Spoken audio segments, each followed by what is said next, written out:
Starting off at number 10 now, we have the ice finger of death. This footage was captured by the BBC off the coast of Antarctica. A creepy, twisting column of ice reaches down to the sea floor and then begins to spread out, killing every living thing it touches. You can see it here just wiping out a whole colony of unwitting crabs. It's caused by new sea ice forming at the surface of the water that is so salty it begins to sink and freeze. This is called a brinicle. Now at first it baffled scientists and scared people who saw the footage, with some people calling it slow lightning and wondering if larger versions could form that could actually threaten humans. For now though, scientists are continuing to unpick this fascinating mystery and study the ice fingers of death. Moving on to number 9 now, we have the Millennium Falcon. In June 2011, a scan of the ocean floor near Sweden and Finland revealed something very strange. It looked, and there's no other way to say this, like the Millennium Falcon spaceship from Star Wars.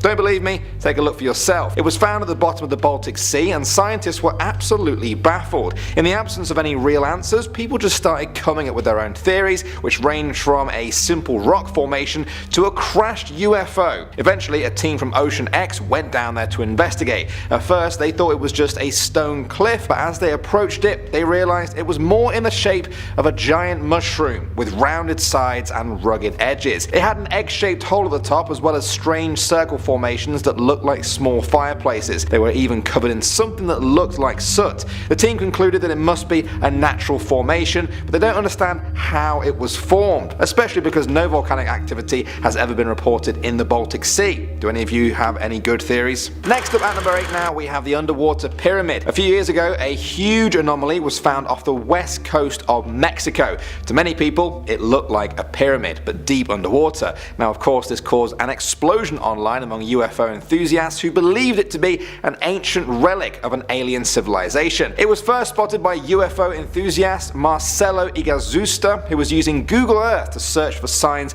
of global UFO activity. Now to this day you can still use his coordinates to go and see that feature on Google Earth. It's thought to be about 11 miles across, which would make it about 10 times the size of the Great Pyramid of Cholula, the largest known pyramid structure on the planet to date. The area is a hotbed of volcanic activity and the feature may very well be a product of that, but this hasn't stopped the UFO enthusiasts searching for more answers. Moving on to number 7 now, we have the underwater rivers. In Mexico's Yucatan Peninsula lies a very interesting phenomenon, underwater rivers, and they look like this. But how exactly does this happen? Well, basically when a limestone bedrock collapses it sinks and forms a pit. This creates a reservoir that then fills up with a mixture of fresh and groundwater and salt water. Finally, when organic matter ends up in there and decomposes, it produces hydrogen sulfide, which separates the fresh water at the top from the seawater below. Now all of this understanding is quite a recent thing.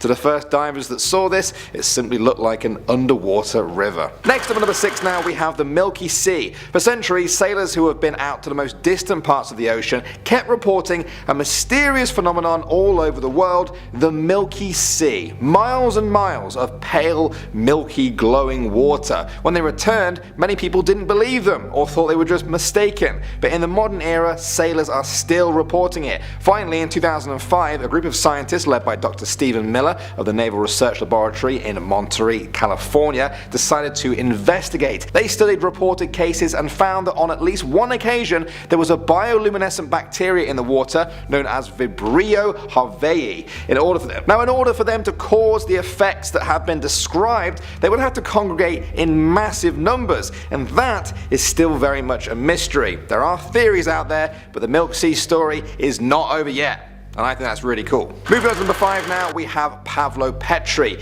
This is an ancient Greek city, thought to be over 5,000 years old. In 1000 BC, an earthquake resulted in the entire city being swallowed up by the sea. The area never re-emerged again, and so it has been relatively well preserved. Entire roads, houses, gardens, temples, and cemeteries are almost as they were the day they were flooded. In 2009, scientists used sonar mapping techniques developed by the the military to make Pavlopetri the first submerged town to be digitally surveyed in 3D. Now scientists have a big task ahead of them to figure out who these people were, what their lives were like, and where did they go when their homes sunk beneath the waves. Next up at number 4 now, we have the giant squid. For centuries, sailors told tales of the Kraken, an impossibly big squid-like creature that lived at the bottom of the ocean, only surfacing to smash up ships and drag sailors down to their watery graves. Although the Kraken has now fallen into folklore, a very real creature may have taken its place, the giant squid. It can grow up to 55 feet long and was never even photographed alive until 2004. Scientists know very little about this creature. They don't know its daily behavior patterns. They don't know whether it comes to the surface or remains deep at the bottom of the ocean all of the time. They don't know how fast it can swim, whether it uses its tentacles to catch prey. They don't even know what it eats or how long they live for. The giant squid may prove to be one of the last mysteries of the ocean, forever lurking below the depths of human knowledge. Moving on to number 3 now, we have the immortal jellyfish. Some humans search for immortality. One species may already have the answer to that. The scientific name for this jellyfish is Turritopsis dohrnii. Its nickname is the immortal jellyfish. Just like every other living thing, it ages, except when it comes to the point where it should start dying, the immortal jellyfish just says, nah. It then reverts back to its sexually immature stage, essentially becoming a child again. Their tentacles retract, their bodies shrink, and they sink to the ocean floor to start their whole cycle all over again. Now scientists still aren't sure about how the jellyfish are able to do this. That's one reason to study them. Another is that if we find out how they're doing this, we could use it to fight old age diseases in humans, or maybe even figure out immortality for ourselves. Do you think that's a good idea though? At the number 2 spot now, we have the purple orb. In 2016, the team operating the exploration vessel Nautilus came across a strange purple orb on the ocean floor off the coast of California, and it appeared to be alive. The scientists were stumped. They had never seen anything like it before. They joked about it being a spider egg sac or a tiny mama octopus. They even nicknamed it Blobus purpurus, and they weren't the only ones who were interested in it. A crab was there too. The crab was just knocking this purple blob around, and the team had to basically prise it from its claws to retrieve it. After taking it back to a lab to study, scientists were very puzzled as to what exactly it was. After analysing it though, they believed it to be a variant of a sea slug, a purple orb sea slug. And finally, number 1 now, we have the bloop. In 1997, the bloop sound was heard deep underwater in the Pacific by multiple listening stations that were thousands of miles apart. Take a listen to the famous bloop.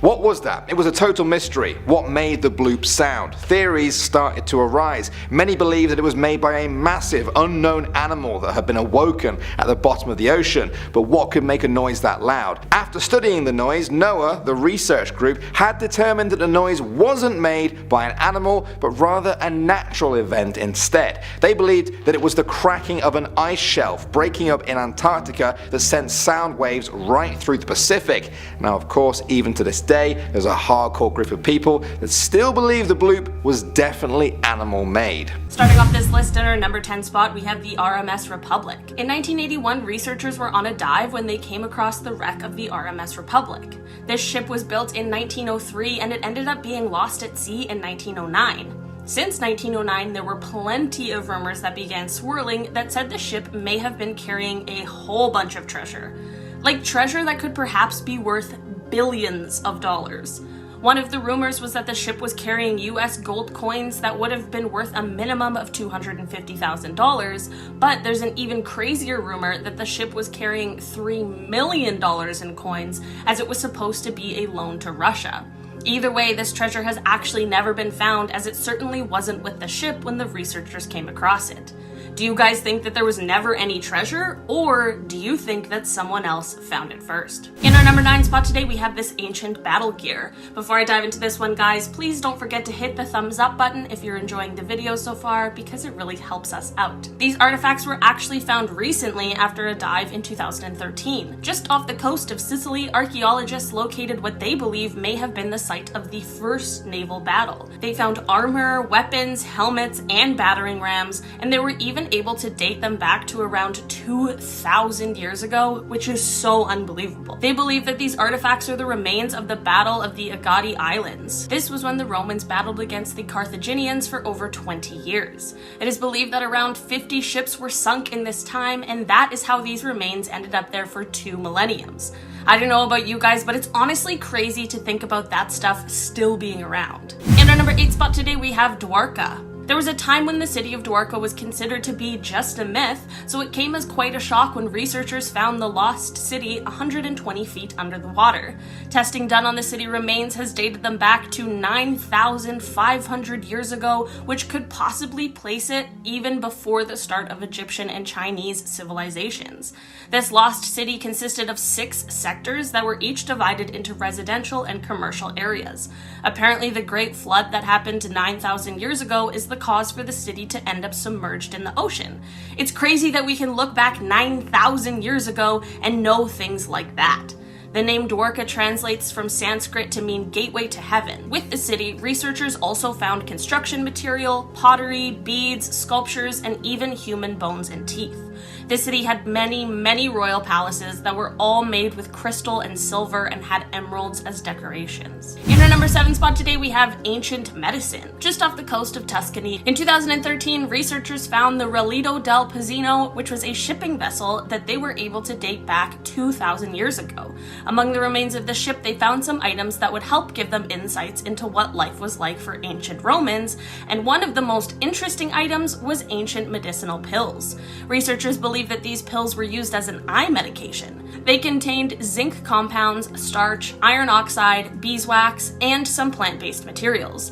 This really helped give us more insights into what was considered medicine all the way back then, but I feel like there are many things we still don't know for sure. In our number 6 spot today, we have the Antikythera mechanism. I spoke about this crazy artifact in another one of my videos. In the very early 1900s, researchers found an ancient computer just off of a Greek island. This mechanism remains on display at the National Archaeological Museum of Athens because it is honestly unbelievable. This analog computer may have had a ton of uses, and researchers aren't 100% sure about all the ways it was used, but it is known to have been some sort of astronomical calculator. It was able to predict eclipses and different planetary placements. It was found 45 meters below the water in the wreck of a ship. This mechanism has been dated back to somewhere around 87 BC, and it is thought to have been created by a Greek scientist, but unfortunately, after the creation of this ancient computer, the knowledge of this kind of technology was lost before it was found again. I truly wonder where we would be technologically if we had never lost that kind of information. In our number 5 spot today, we have Gondwana. This one is hard to think of as an artifact, but I most definitely think it applies for today's list.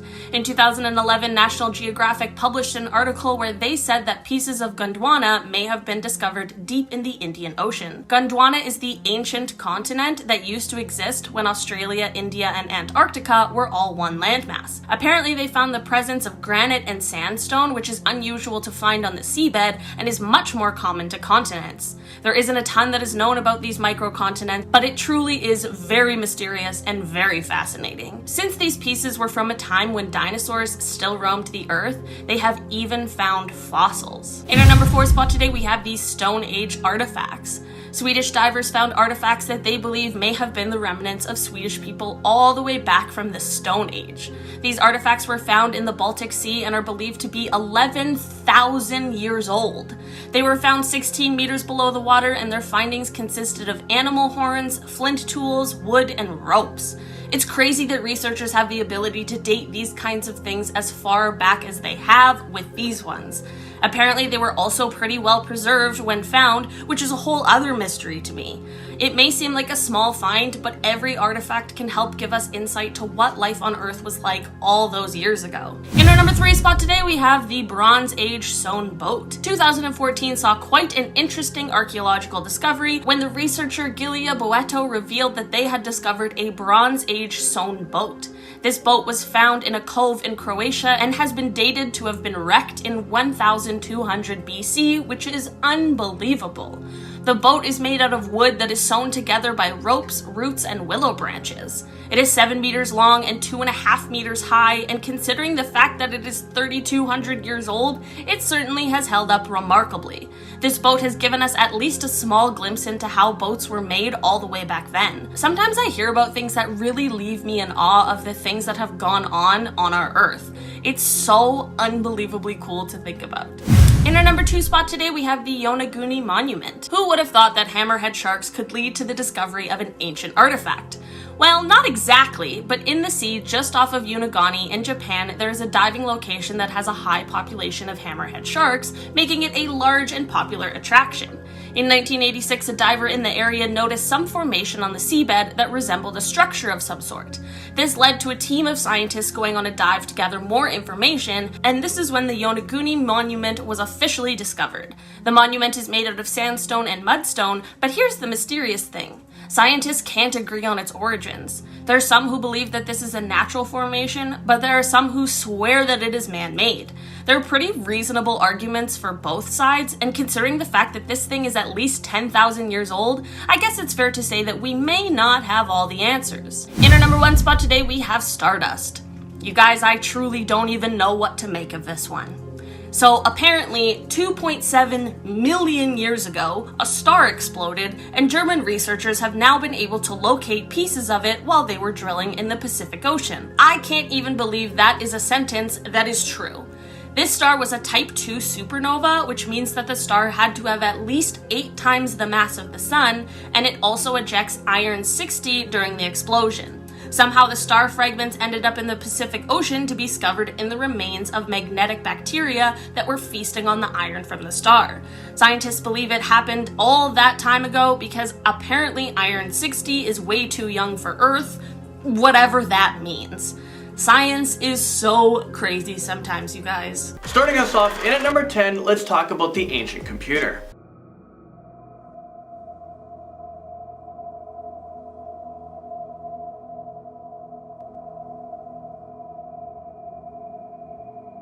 So that was the Antikythera mechanism, which is also known as the ancient Greek analog computer, which means computers might have actually been around for thousands of years. In fact, experts believe that it came from a time between 100 and 205 BC. This computer was retrieved from the sea back in 1901, and it was found off a wreckage off the coast of the Greek island Antikythera, hence the name of this ancient computer. There have been several replicas of this device to demonstrate how it would operate. Apparently this device was able to calculate the motion of Mercury, Venus, Mars, Saturn, and Jupiter. Moving into number 9, we have a really old car that was pulled out of the water in Oklahoma. There was actually bodies pulled from the car as well, and this car was linked to a crime back in the 70s.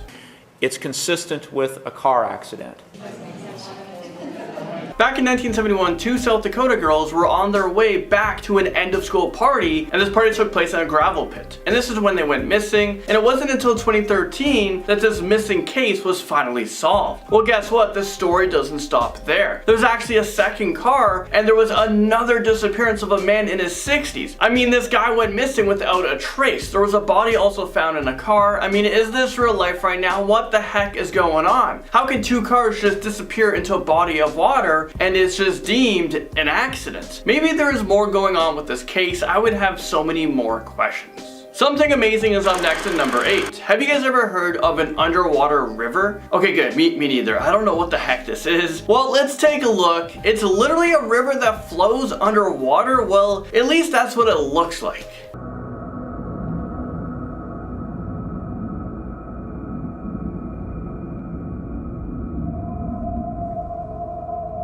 I think this is so trippy, and I'm not sure how it's even possible. Well, that was the Black Sea undersea river that was discovered in 2010. So the discovery of this river wasn't even that long ago.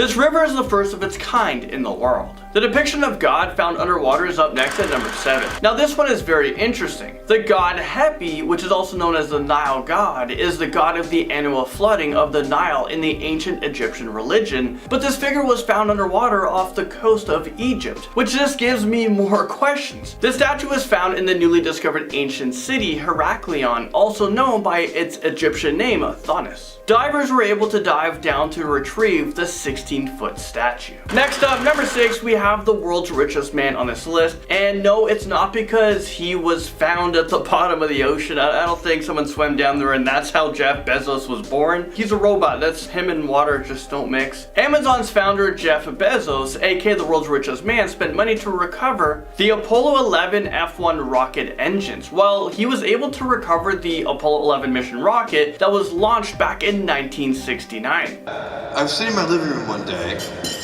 and I thought, you know, all of those Apollo F1 engines are sitting there. They're on the bottom of the Atlantic Ocean, and theoretically you could recover them. So yeah, that's exactly what he did, and he donated it to a museum. And at number 5, we have the Stonehenge in Lake Michigan. I'm on a quest to investigate a mysterious pattern of rocks discovered under Lake Michigan that some are calling America's underwater Stonehenge. The original Stonehenge is located about 90 miles west of central London in the country of Wiltshire. Archaeologists believe it was constructed from 3000 BC to 2000 BC, and no one knows how it got there or why it's even there. The Stonehenge in Lake Michigan has the same mysteries that surround it. It's believed that the Stonehenge has been underwater for at least 5,000 years. On one of the rocks there seems to be a carving of a mastodon. Sketching it, once you outline the lines, looks like mastodon. Unbelievable. A mastodon carving on a rock that hasn't seen daylight in at least 5,000 years. Mastodons are distantly related to the elephants about 10,000 to 11,000 years ago. Moving into number 4, we have trucks that were found at the bottom of the water about 42 meters down. There were about 120 large vehicles found, and this was due to a ship that sank back in 1980.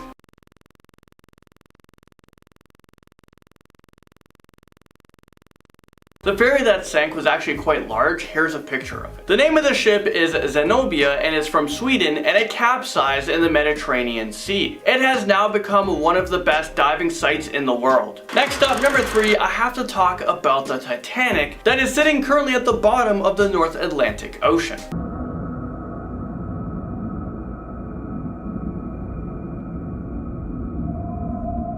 The boat sank back in 1912, which was 107 years ago. More than 1,500 people died from the disaster. The last surviving passenger on board of the Titanic actually passed away not too long ago, back in 2009. This was Eliza Gladys Dean, who was just 2 months old when she was on board the Titanic. I think that this is just incredible, and I have no idea how she even survived. She was the youngest passenger on board, but somehow was among the very few people that was able to survive. She lived until 97 years old, and for the Titanic, I wonder why they're not able to just pull it out of the water and have it featured in a museum. I mean, it's a pretty big part of history, but I'm sure it would cost a lot to retrieve it. Alright, number 2, we have this. Is this real life right now? How would something like this magically appear at the bottom of the ocean? Well, actually, this is confirmed to be man-made. Okay, I was freaking out there for a second. This is actually an underwater museum. This was created by an English sculptor, Jason de Caris Taylor, and these statues have gained a ton of attention, and it's located at the bottom of the Caribbean Sea, not far from the island of Grenada. The first exhibits were placed there back in 2006.